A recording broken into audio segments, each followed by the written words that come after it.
Hello, everybody. This is Rob Fredette with the podcast HODGEPOD, and welcome back for another episode. We're talking film and movies and TV again. And I have an actress on my podcast. Kimberly Kim has been gracious enough to join me, and she has quite an acting resume, but we'll talk about that during the episode. And Kimberly Kim, welcome to HODGEPOD. Thank you so much. Thank you very much for having me. I'm thrilled to be here. Well, thank you very much. And I don't like talking to actors and actresses about their profession because I think it's fascinating how movies get made when you see the final product. If you just give a brief introduction about yourself, and then we'll talk about your career in film and movies in general as well. Yes, indeed. Well, I hail from Canada. I'm originally from the West Coast, a little town called Victoria on an island. We have some famous people there, though. We have Pamela Really? Anderson, we have Kim Cattrall, we have David Foster. They're all from that little island. So Really? Wow. that's a good thing. Yeah. That's some Can you heavy believe that? hitters in yourself as well. And me. Exactly. Wow. So, yes, it was a great place to be from. I've lived in America now for about 30 years, and I did some acting when I was younger, but left the profession when I got married and had a child and had a full career. I worked in finance, I still do. And in the last, let's say, 4 years, I've ventured back into the film world. And you can do that when you're an empty nester, you see. That's what happens. Hey, it's all about you. It's your time now. It's your time to shine. It is all about me. Yes, indeedy. That's okay. That's So okay. no, it's great. It's really good, actually. It's been very fulfilling. So since I've gotten back into it, I actually really discovered that it is a good time to be an actor who has maturity on their side. We'll we'll, we'll be very politically correct here. Absolutely. Yes, indeed. There, and by that is there's a lot more roles out there. There's a lot more venues for making film, TV, and it's actually a really welcoming time for older actors because there's a niche for it. There's a demographic. There's people who want to see those kinds of movies. There's an audience for that more than there ever had been before. Many actresses would say, well, your career's over at 40. And, a lot of people are just starting their career at 40 now or 50, all these things. So that has really, really changed a lot. Mhm. And I've been lucky enough to get some good little juicy roles in the meantime. So I did a career change in my early 50s. So, yeah, you can do a career change anytime you want. You just got to do it and roll with it. So that's perfect. Perfect. yeah, definitely. And it's, I think it really gives you, a reason to get up in the morning. Certainly being an actor, I will say it is nonstop. Go, go, go. There's always every day something new, whether you're auditioning, you're submitting, you're looking for a new agent, you're looking for a new publicist or a manager, all these things, or you're going to events, you're going to function so you can network. All these types of things are part of the job of being an actor. The smallest part of acting is actually when you're working. Yeah, that's the easy part. It is. It is the easy part. And I think that a lot of actors always say they love being on set because that's when they actually get to do the work of quote unquote acting. So yeah, there is a real business to acting, and that I think has really helped me because I treat it foremost as a business. And I try to always be on time. I really look at things. I follow up with people. It's a lot of that kind of work, paperwork, finances, all these kinds of things come into play. And you need to work strategically, meaning picking projects that are going to be the best use of your time, or they're going to do such things as giving you good footage or working with someone who would probably work with you in the future, that kind of thing. Depends, what you're looking for. But I think it's important to work strategically, and that would be my message to Yeah. others working in this business. So, yes. And I that love comes with age. So, you learn. you get wisdom as we age. I like that because I look back at my younger me sometimes and it's like, why did I do that? But as you get older, you learn and you have that experience and wisdom, and then you can make sound decisions and think more clearly. That's perfect. Yes. Yes. I've had some Mhm. actors and directors on my podcast, and they've talked about like working with people in previous projects. That's a comfort level that pretty much goes on through your career in acting, does it not? It does. I have a fun little story I can share with you that Sure. alludes directly to that. When I was a youngster, I worked on a show called 21 Jump Street with Did you Johnny Depp. really? When he Yes, I did, because they filmed it in Vancouver. That's where I grew up. So, yeah. Wow. And yeah, when Johnny was just a young lad himself. I He was remember older than that me. show. I remember that show. Yeah, well, so do I. No, I played played a high school student, and I was Really? one. Wow. Yeah, yeah. And funnily enough, 30 years later, or a little more, it actually his film called Modi they just had a premiere actually in the UK for it. And he directed it. And it was filmed in 2024. Mhm. And they filmed most in Europe, but they had to do a couple pickup days, and they filmed that in LA, and I got cast on that. And when I went on set that day in my full, because it was like 1915 Paris. So the whole Montparnasse, when that was peaking with all the artwork, etc. And I said, "Hey, Johnny, I actually used to work on 21 Jump Street. I worked on an episode." He's like, "Oh my God, you Oh, must have been a baby." I said, "Yes, I was." And, you know, he gave me a big hug. I mean, he's very, very endearing and very sweet. oh, And, so we got to talk about the old days. And he was, the funny thing was Al Pacino was there too. And I'm like, isn't this awesome? Going from 21 Jump Street to directing Al. Who knew? You know wow, what I mean? So wow. that's a great example of what can happen in life. And That yeah, so there you awesome. go. I remember that show. Was it Richard Greco was on that show, right? Well, Richard was on 21 Jump Street, but then he got a spin-off called Booker, That's which right. I actually worked on too. Yes. They were all Stephen Cannell productions, and Stephen Cannell is no longer alive, but he had all those shows in the mid 80s to early 90s, and yeah, he was the guy. Yeah, I remember at the end of the show, he'd be typing and he'd throw the piece of paper and the little paper would go flying off. That was AI or graphic CGI back then. Yes, yes, indeed, it was. That's it. Yes. And he Wow. had his long little kind of Yes. goatee beard and stuff. Yeah. Hmm. Awesome. That's a great Yes. show. That's cool that he was nice to you. Yeah. My favorite Johnny Depp Yeah. movie is when he played in Black Mass, Whitey Bulger. Yes, that's Movie. super good. I Yeah. have that on my digital Mhm. library. I love him in that movie. He was phenomenal in that movie. And he just played that. He just didn't even look or sound like John. No, no, the eyes, everything. Yeah, he Yeah. totally was incognito. But yeah, no, very, very just, he was so down to earth, and he was really kind to everyone. He brought a lot of people back from the crew who worked on Pirates.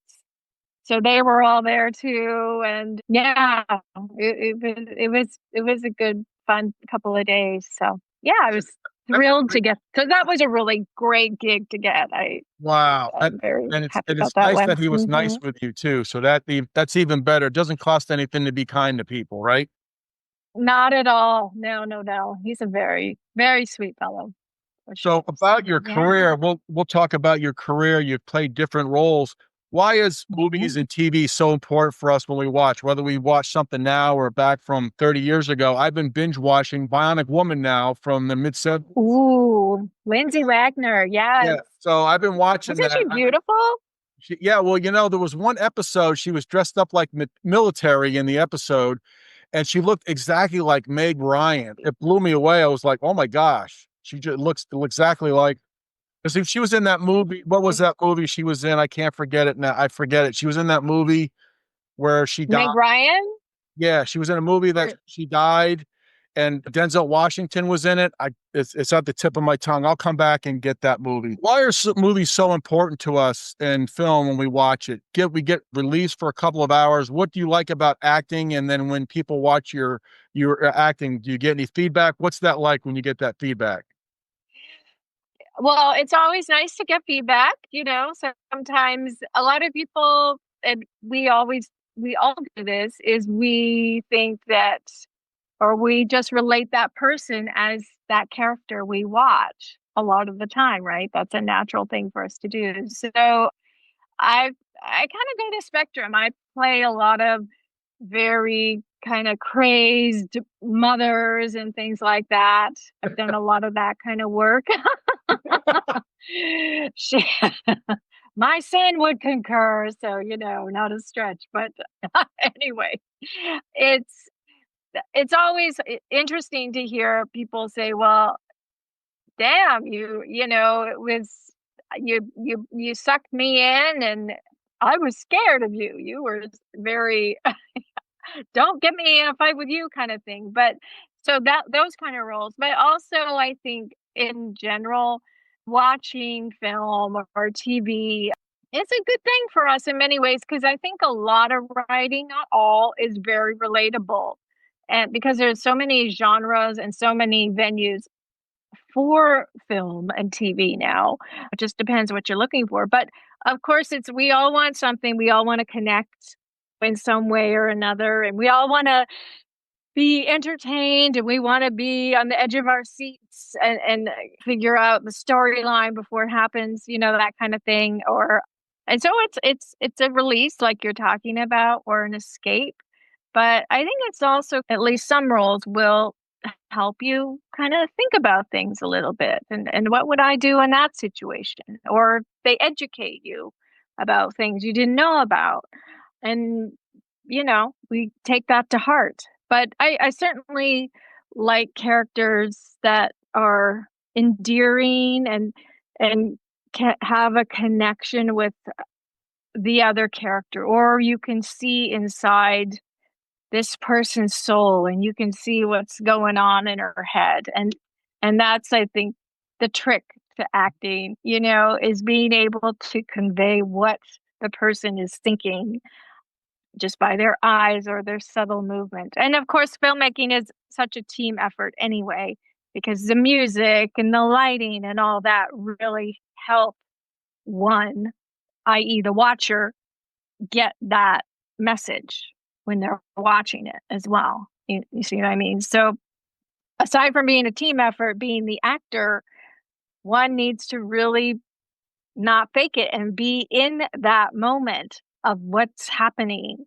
So if you can do that and really just release yourself to it and let it suck you in, that is going to be what endears people and makes you believable, and you become that, and you have that essence of whatever character you are. So that's what we try to do. And I'm going to go over some of the roles you played, because you played quite a few roles. And that movie I was talking about was Courage Under Fire with Denzel Washington and Meg Ryan. That she looked exactly like yes. in a split second. Yes. I said, "Whoa!"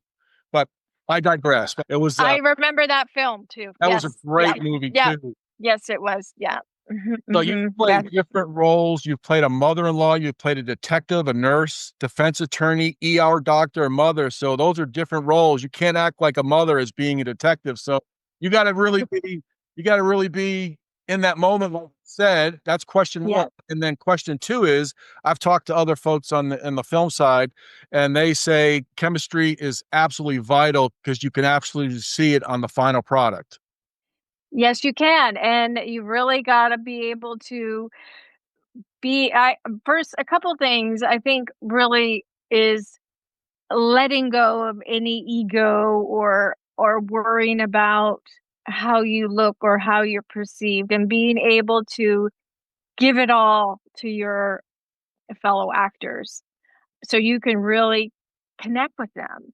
And that's because that's kind of what that chemistry is, right? So if one isn't doing it as much, you need to try to give them more so they can feed off of that. And I think that's a lot of times you always hear this: actors are very generous people, and successful actors, that's why they're generous people, because they just kind of give themselves into it. And even if you're doing like a close up and they're doing their close up, but if I'll always stay there and give them a full performance so they can react and get a good close up for themselves. And not everyone does that. A lot of people Mhm. do, but Yeah. it's definitely helps create that relationship, and being able to show this connection, because a lot of the time, we work with, I mean, this is for me, we don't get rehearsals a lot. We meet on set a lot of the time. You never have met this person before, and then you're just supposed to be this Wow. with them. So it's in the writing, you bring that writing to life, and you can always tell good writing as opposed to bad writing. It's very obvious because the good writing, it just flows off, you Hmm. know. And and the other important thing is taking time and letting these nuances come through. Like Meryl Streep is really good at that. She's always thinking, and she takes her time, and it's not just back and forth banter. That's what I call bad acting. If it's just exchanging dialogue so you can push the story forward, we don't connect well with it. I don't care about the character. I want to care about the character. I want to care what happens to them. So I need to be able to Yeah. portray that in order to be successful. So Hmm. that's what the goal is. Yeah, you can tell when a movie is like an okay movie, but you can tell when a movie is Mm. spectacular. The chemistry, the acting, the scenes, going off each other. You can just tell, and that's what makes the great films from just an ordinary film. It sure does. Yeah, it's a pretty profound difference. A lot of it comes in the editing, but the the writing really is the kicker. If it's good writing, and you can feel it, and it makes sense, and you can become that, and you can absorb those words and dialogue and what's happening, that's going to make the difference in the performance. Mhm. So that's what we try to do. What was it like playing a detective? What was that like? Very focused. Yes. And they have a layer, Mhm. they have to be able to keep their distance from what they're seeing, and not be emotionally involved, but they also have to be empathetic to victims, and but be able to do their job, and not and go follow the science, not the emotion. And that's kind of the essence of, and those are fun roles because they're very, like, you can create quite a caricature within that, very, very focused, very narrow-minded, and looking one goal in mind kind of thing.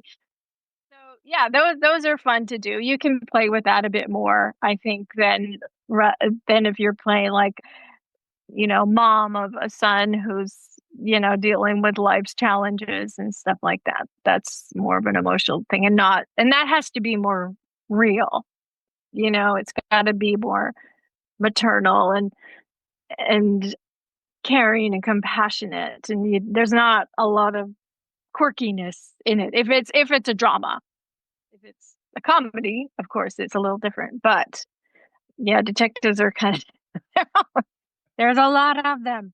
Yes, there are. Yes, there are. Just the facts, ma'am. Just the facts. Facts, that's all we need. Talk about you were acting in your earlier years and then you got away because you were in business, right? So you got back into Yeah. acting. Did you miss it when you were gone? I I certainly did, and I felt certainly like a void in my life because I really enjoyed it. I mean, I think back to when I was a kid, that was always what I wanted to do, and then as a parent, you kind of have to put that child in. That's a number one thing.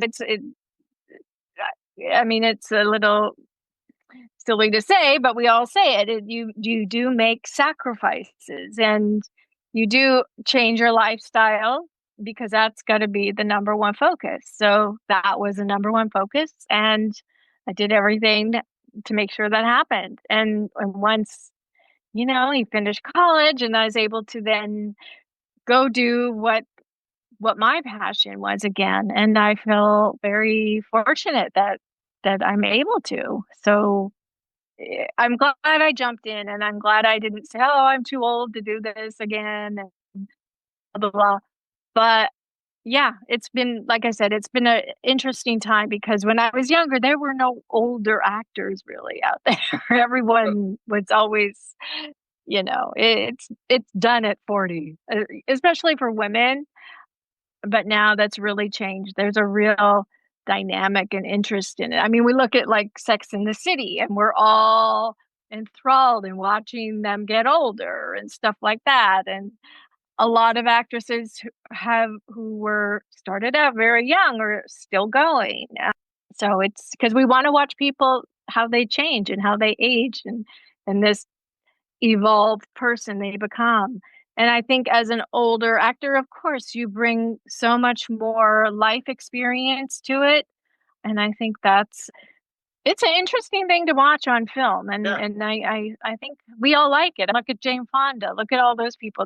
We still love to watch them. I mean, that was so yeah, there's a lot of work out there for older women. So we're glad about that. Yes. And I recently, Gene Hackman passed away, and they talked about his movie, The Conversation from 1974. And I watched that a couple of weeks ago. And that was a really strange thriller. I'm used to seeing Gene Hackman in Hoosiers, the coach. Yeah. This role was like 12 years before that, but Yes. it was a great movie. And I didn't even know who was in it. Was in it when he was up and coming. Robert Duvall was in it. Cindy Williams from Three's Company was in it. Oh, yeah. She had a main role in it. And there was one sequence in the movie where Duvall, Harrison Ford, and Gene Hackman had the same screen time. They were in the same room. And I was like, wow, what a picture that is. This is like when I don't know if you've seen the movie, but Harrison Ford was like really young. This is before Star Wars, 2 years Before before Star Wars. But I thought it was wild. He looked so young, and he was a bad guy in this movie, kind of a bad guy, which I thought was good. Yeah, because he doesn't do that too often Yeah. in his career. He's always leading man. Yeah. No, I love those movies. They're kind of like these Easter eggs of who's who before they became who they were. I mean, a lot of films, if you see them in day player roles or something like that, and then they became who they are. That's always, I love that. Yeah. I think it's so neat to watch that kind of stuff. But yeah. I saw Cindy Williams. I was thinking Three's Company with Suzanne Summers and John Ritter. I was like totally off the beaten path of what I was watching when I was a kid, Three's Company. Yes. I wish more actors would, like, you've played different characters. I wish more characters would go off the deep end and play something opposite of what they play. I think that would really, I'm sure there's plenty of examples of it, but I like that when they cross over like that. I think that's. Oh yeah. Because you see such a different side and you're like, oh wow, isn't this interesting? I think that's the business too. It's much more forgiving now to jump from being on TV to movies now. And also one person who's never really done it is unfortunately Jennifer Aniston. They've never been able to let her go of the good girl kind of role, She's always It's been a hard one for her to go into something else, but it's always great to watch these actors who are like on a comedy or something, then do these really dark films. And that's really interesting to watch. And then you really see their range and what they can do. And I think it makes them much more interesting as people and actors. I think they become much more interesting to the audience because you see this transition. You're like, wow, I never thought she could be like that, you know? I do this So fun I thing didn't on even. Chat GPT. I just mess around with images, and I have an image of, I do this fun thing. It's images of Terminator with Arnold Schwarzenegger. And right here, I did one, Betty Davis with Arnold Schwarzenegger in the Terminator. Oh, And I did one with Jennifer Aniston too, with Terminator, and they were both in leather jackets with serious looks. I just like doing that different stuff. So, but yeah, it's pretty cool. You can make your own little movie posters and stuff like that. So, yeah. Oh, that's great. No, so that's great. See, yeah, it's really cool. talk about your how you get a role and when how does that happen, and talk about are you any upcoming films as well that you can talk about? Yes, I just finished one called Vicarian. It's a thriller. I'm not going to say horror. It's more of a thriller movie, and that I think is going to it just went into post production, so that will come out next February, I believe. Mhm. And so I'm not sure where it's being distributed, but it will be. And I've got two roles coming up in August, yeah, that I'm booked on. So that's a good thing. One, I get to be a wig store owner. So that should be interesting. Maybe they'll give you With something her like with her cool cat. to wear. Yeah, with her cat. So I imagine she's one of those kooky cat ladies. So yes, that's what I'm doing. And they should give you like a um, wig and have the cat like sitting on your shoulder in the movie. That way, the cat's like resting on your shoulder while you're serving customers. right. That's right. Exactly.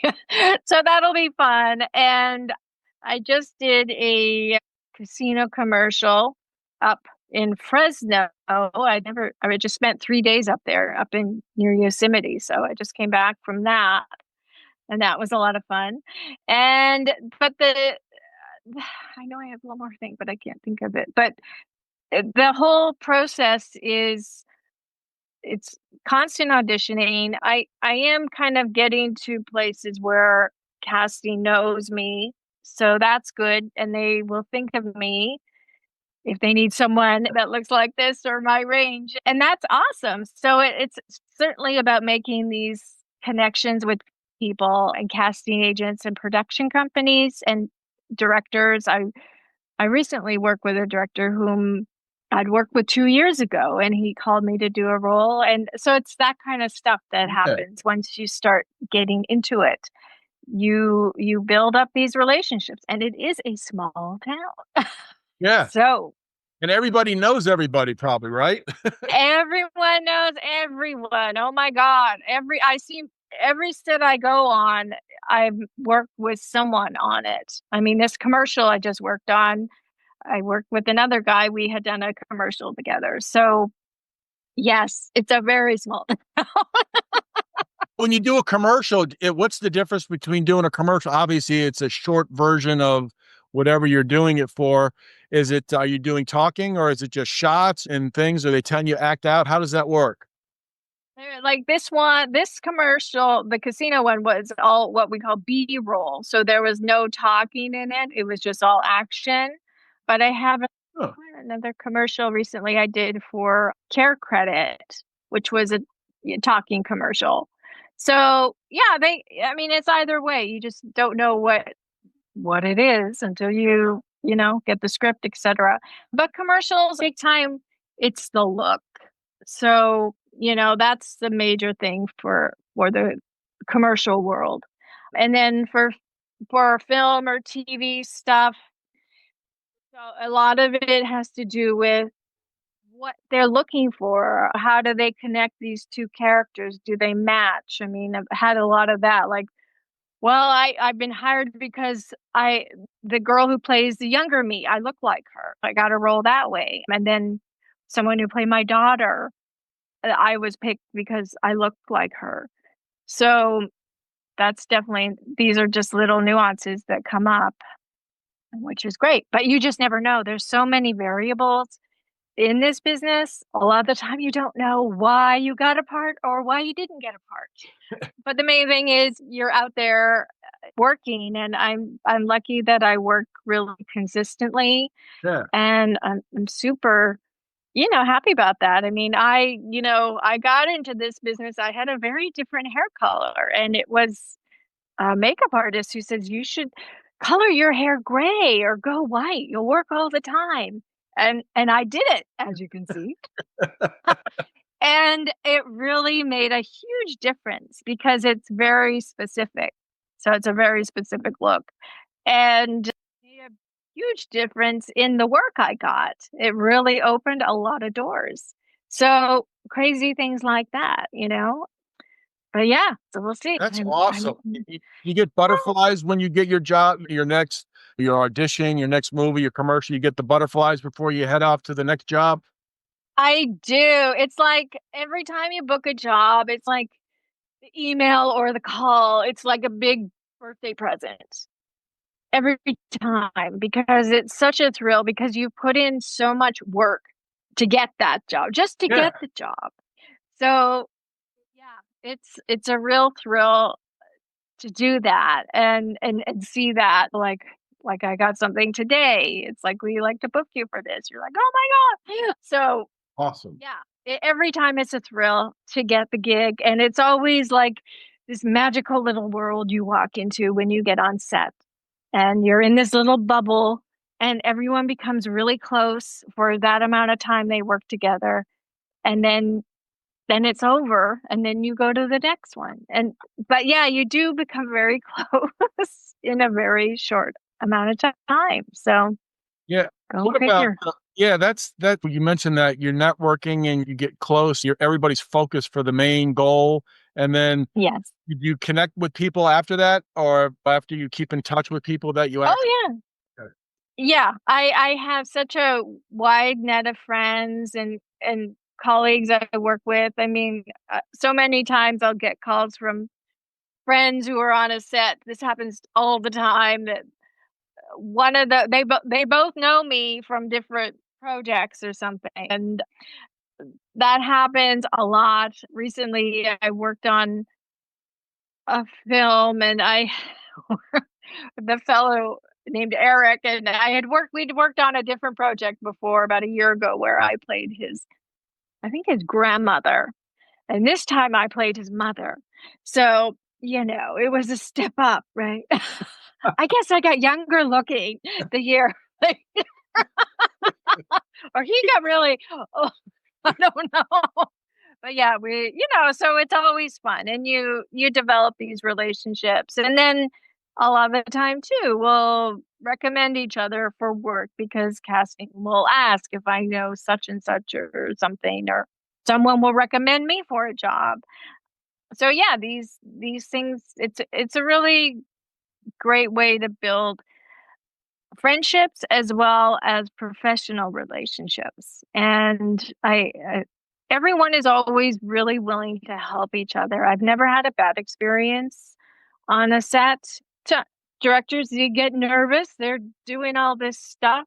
It's okay. A couple of years ago, I worked on a film. It was Jerry Seinfeld. It was called Unfrosted, and it was a small scene I was in, and his daughter was in the scene too.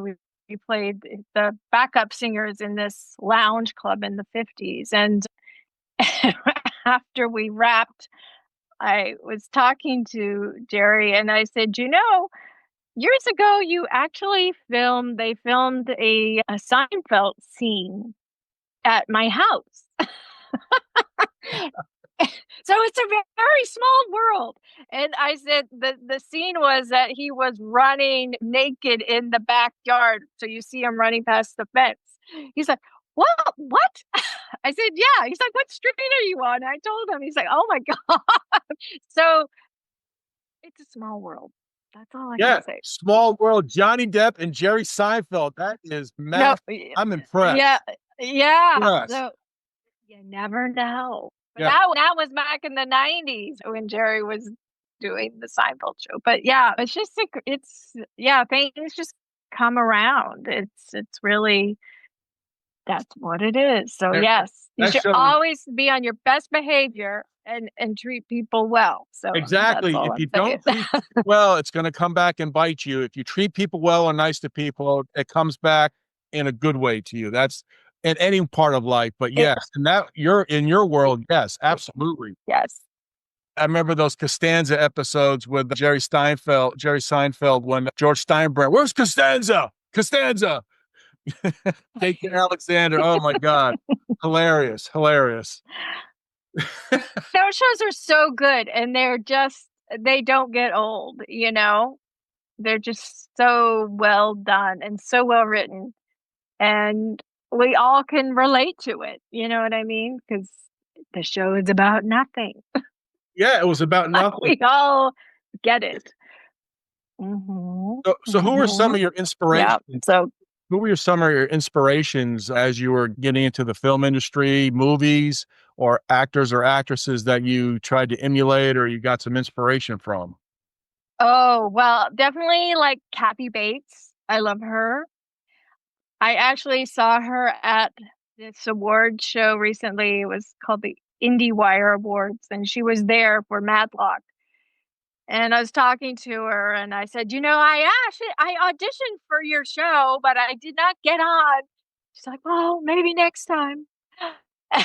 And I said, every time I do an audition, I always watch a clip of something you've done because of the way she's just so good. You know what I mean? She's so good. And you watch her the little things she does, and it really kind of just for some reason clicks in my brain and helps me with my auditions. And so I told her that, and she thought that was kind of neat. So That's there you awesome. go. Wow, Kathy Bates. Yeah, Wow, man. That's yeah. awesome. I wouldn't be I'm good. waiting to meet Meryl. That's incredible. My goodness. Yeah. And I the would other one I always love is Christopher Walken. I mean, he's so good. So mhm. Yeah. he really inspired. Like I love watching film to learn.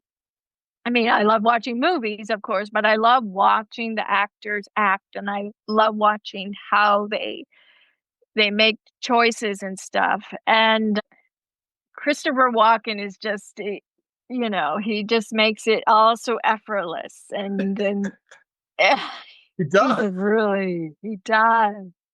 Wow. Very That is impressive. awesome. That is Hmm. tremendous. That's some awesome Yeah. stuff. I don't man, I wouldn't be good in those settings. I'd be like, "Hey, can I get a selfie with you?" I wouldn't be good. So I wouldn't fit into that situation though. I wouldn't do that. But Well, go ahead. no, I love going to events to meet people, and I'm very like it's a great networking thing. Another really great guy is Billy Bob Thornton. I've met him a couple times and really fun to talk to. And I told him about my hair story, and he's like, "Yeah, look at Emmylou Harris. Look how great she looks." He's like, "I love it." Cool. Yeah, and yeah, he's a really top-notch kind of fellow as well. And so many are. I can't say I've ever met anyone that was not fun to chat with. James Cameron is another interesting guy that I met, and a fellow Canadian at that. That's right. Yes. We like that. I remember meeting him years ago, and we were talking about Canada, and he's like, "Yeah, I only have a green card." I'm like, "Really?" I was quite surprised.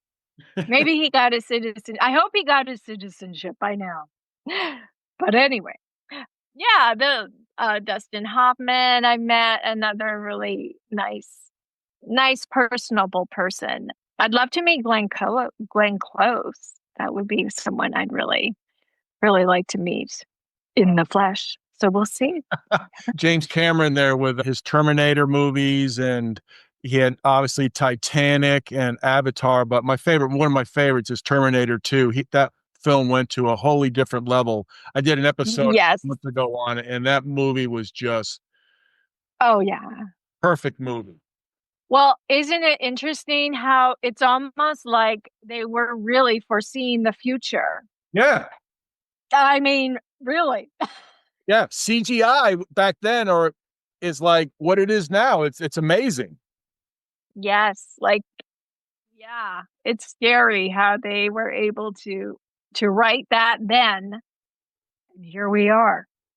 But yes, interesting. I So love we'll see. I love the first part of the movie when he's walking in there. He goes, "Give me your clothes to the biker bar," and that was just like classic. And they all laugh at him. He comes out with the thing, and then the guy shoots Yes, the with his shotgun. leather. He goes, "I can't let you leave with a bike," and he takes his glasses, and they play George Thorogood "Bad to the Bone." I was like, man, that was awesome. Yeah, it's great. It's great.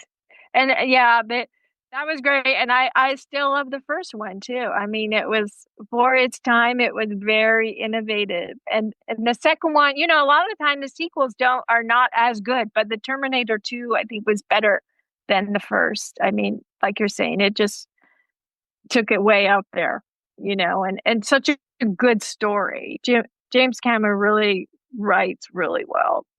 Yeah. And he's very visual and such the perfectionist. I mean, I know people that work with him and sometimes turn work down because they know what it is and they're like, do I really want to go through that for the next 9 months? I don't Wow. That's know. incredible. You know, Yeah, you'll be working the 17, 18-hour days easy every day with him. so do you ever like pinch Proof. yourself on your acting career? Like you started early. Do you ever go like, wow, you've met all these great actors and directors, and it's like, do you ever like take a step back and say, man, this is pretty cool, or do you just keep trying to get that next job? Well, it's certainly all about getting the next job. It's even like when you're doing the job, you're on the looking for the next job. Mm-hmm. Seriously. It is very true.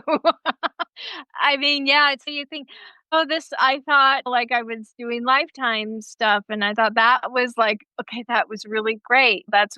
I got me to that level, but now it's like, oh, I need to get to the next level. You know, it's always this hunger for something new and what's the next gig.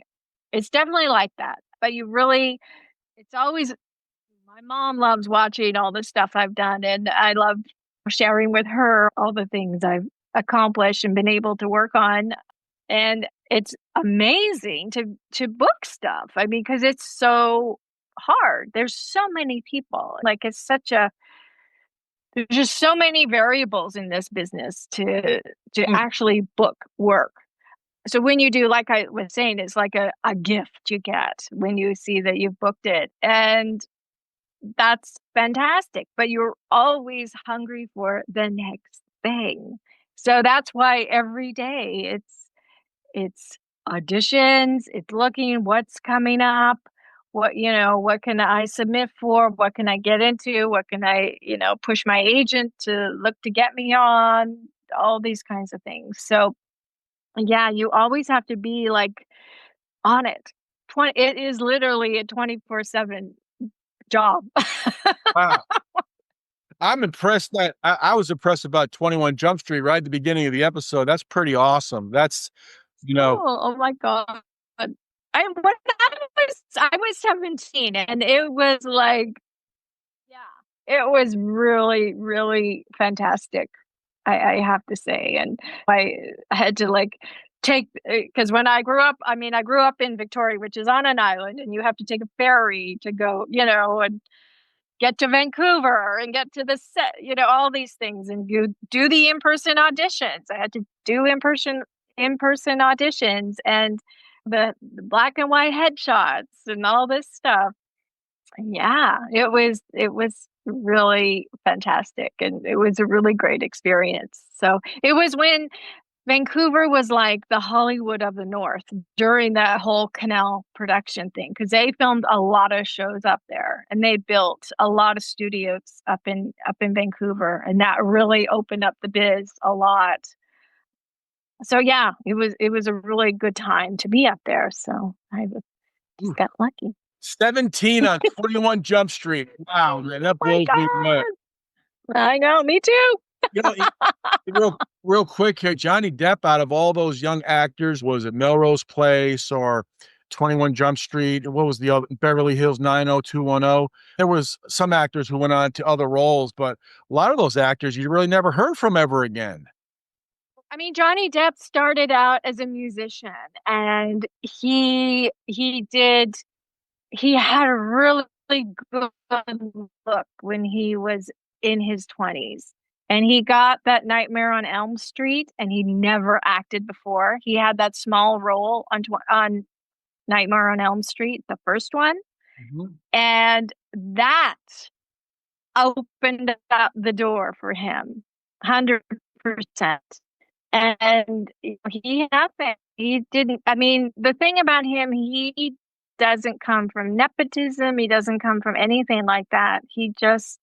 He stayed really true to himself, and he's very much an artist. I mean, he does his music. He does his, this. I think he paints. He does all these kinds of things, and actually watching him direct was really really neat. And he's very much hands off. He's like, okay, just do this way and try it out. And he give a few notes, and then he was happy with it. I mean, he was directing Al, but You know what? He's directing Al Pacino. They were in Donnie Brasco together. So, they were so that's indeed. he was awesome in Yes, that movie too. Oh man. yes, that was so good. Um, Those are movies I can watch over and over again, and they never get old. you no. know. And they're so different from like Edward Scissorhands or something, all the kind of quirky characters, the Willy Wonka characters, all that stuff that he plays. But he really goes dark in that. And it's great. He's good. It's really good. And it's great that he's just such an endearing person. And everyone says that about him. And Wow. it's just how he is. So yeah.